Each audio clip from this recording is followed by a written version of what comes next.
So the crazy part about it is that this is literally you. Like you are the universe, which is actually insane. And there's actually a verse in the Quran that basically says, "We will show them our signs in the horizons and within themselves until it becomes clear to them that this is the truth." So if you're trying to learn more about yourself, bro, look at the world, look at the universe, because that's basically you. Like everything that you see on the outside is basically a representation of you, which is so beautiful. And by the way, this is not something that you understand in your head. And that's so crazy. Like, you don't understand this in the head. This is something that you just have to get to actually know, get to experience. And then once you experience it, there's no going back. Once you know that you are the entire thing, there's no more going back. And that's the crazy part. So, Habibi, like, the real you is not the you that you think is you. There's something deep within you that goes beyond the name, the identity that you have, the body or the mind or the emotions. And this is the thing that not even animals have. And then once you actually understand this, you get to know how to actually use this power to basically get what you want, which is beautiful. You'll actually get to a state where you just will things into the world. You don't need to put effort, you just will things into the world. Now look, Habibi, like, who are you, bro? When I used to get asked that question, I'm just like, I am Muhammad. My name is Muhammad. That's who I am. I'm just Muhammad. But then, like, when I'm trying to learn all these things, I was even learning these things with the sheikh, and he would tell me, it's like, you're not actually Muhammad. Like, who are you? I'm just like, at the time I was doing dropshipping, I'm just like, I'm a dropshipper. Now I'd probably answer, I'd be like, I'm a YouTuber. But it's like, no, you're not like the engineer or the doctor or the whoever, the teacher. You're not that. You're something beyond that. So then I'm like, well, I'm this. I'm the body. Like, this is me. But it's like, if you think about it, bro, if I take my hand and I cut my hand, it's like, is that hand this cut is still me? Or am I still the same me without the hand? Like, it makes no sense. Like, you're not really the body, bro. But then it's like, wait, but I'm this brain. I'm the thoughts inside my head. But it's like, bro, like, these thoughts always come and go. They always come and go. They never remain. And the same with the feelings. They always come and go. They never remain. It's like you're happy now and now you're sad. You're both happy and sad. The real you is not actually this. So once you actually come in touch with who you truly are, you start to just realize, like, wait, the feelings and the thoughts are basically tools. And once I know how to use these tools, like, I'm basically the master of everything. You literally actually become the master of everything. Like, you get dominion over the world. So this is something that this guy right here, Neville Goddard, he was basically teaching these things. And I started reading his books just because I was so curious what this guy's teaching. And then I just noticed, I'm like, whatever this guy's teaching, it's so, like, you could say synonymous or the same as the Sufi teachings, the Muslim Sufi teachings. So I went deeper into this stuff. I just wanted to like study this stuff more. And then once you study it, it's almost like the Quran, like the book, the Quran, just becomes like so much more clear. And then whatever words you read in it, like, you literally start to realize, like, we're so much more powerful than we think we are. So the other day, actually, I was watching this sheikh. And this sheikh is like one of those like Sufi sheikhs. But still, I was still listening to him because I was so curious what he wanted to say. And basically, he was talking about Prophet Joseph, which is Prophet Yusuf, specifically the surah about Yusuf. And he was basically saying how Yusuf, Prophet Yusuf, he had a dream about the sun, the moon, and 11 planets. They were basically doing prostration to him. Like, all these things were prostrating to Prophet Yusuf. And so Prophet Yusuf, when he had that dream, he just went to his dad and he was like, I can't believe I just literally had that dream. Like, I can't believe, what does that mean? And so when the story continues more and more, bro, the lesson within that story is so powerful. Once you actually comprehend it, you start to realize the entire power in these books. So throughout the whole story, you know how Prophet Yusuf was basically seduced by a woman, and then he basically held himself. He did not let her seduce him. You would see that once Prophet Yusuf actually attains control over his self, over the feelings and the thoughts, and by not falling into the trap of the feelings and the thoughts, at the end of the whole story, his actual dream did come true. So his 11 brothers and the parents literally did prostration to him. So usually when you read that in the Quran, like, wouldn't you guys just literally think it's like, wait, we're not really supposed to be doing prostration to someone other than Allah, right? So why is it in the Quran mentioned that these humans are doing prostration to another human? It makes no sense. But when you actually realize what the story is talking about, it's freaking powerful, bro. This basically means once you have dominion over the self, over the things within you, the thoughts and the feelings, the Creator gives you dominion over the whole world.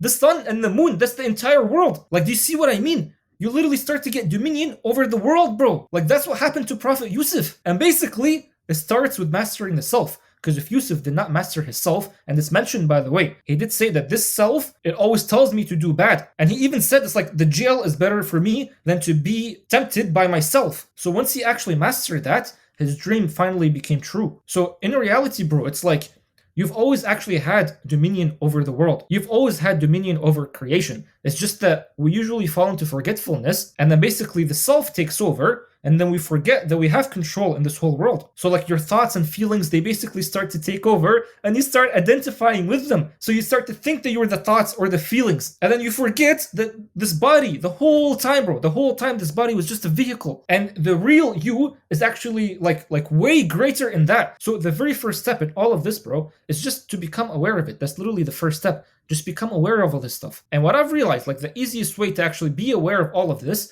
is just through being aware of your breath first. Like this right here is like the simplest way to actually have this instant awakeness. Just be aware of the breath. Because look, the breath in of itself is something so powerful. Like without the breath, your body is just a body. Like if I died, for example, right now, no one's gonna be like, where is Muhammad? They're gonna be like, where is the body? Because Muhammad is gone. Like me, I'm gone. Me, I'm gone.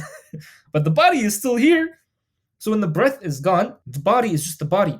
But when the breath is here, like what is it? So breath is literally life. And becoming aware of this life makes you aware of what's not actually you. And by the way, in the Quran, it actually says that Allah, when he created the human, he breathed into the human from his own spirit. So that's actually how sacred the breath is. And you know what? There is this school of like Sufism that's basically called Naqshbandiyya.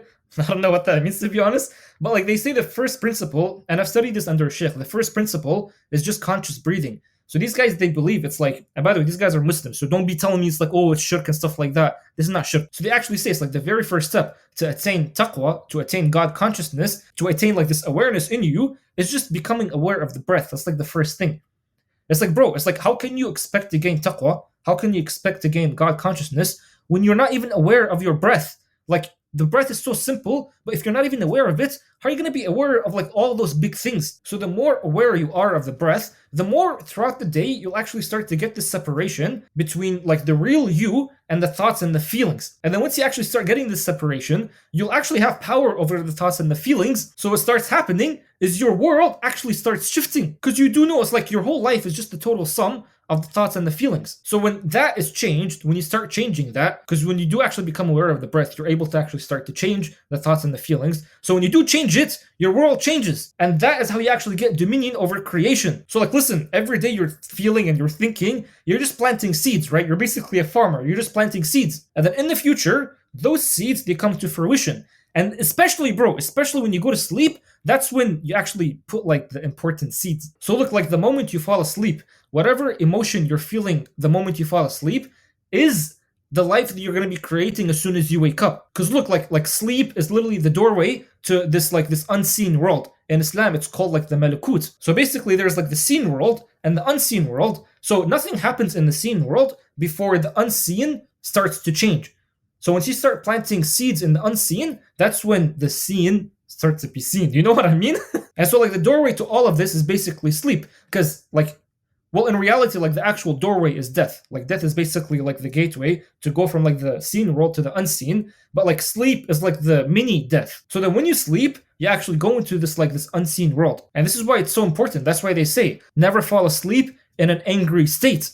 Because once you do that, like your whole life once you wake up is going to start becoming a life of anger. But like think about it. This is actually so beautiful, because when you start to sleep in a state of the thing that you actually want, then you'll start to wake up getting that thing. And so this is one thing this guy was teaching. He was basically saying feeling is actually the secret. That's the name of a book, by the way. You should read it.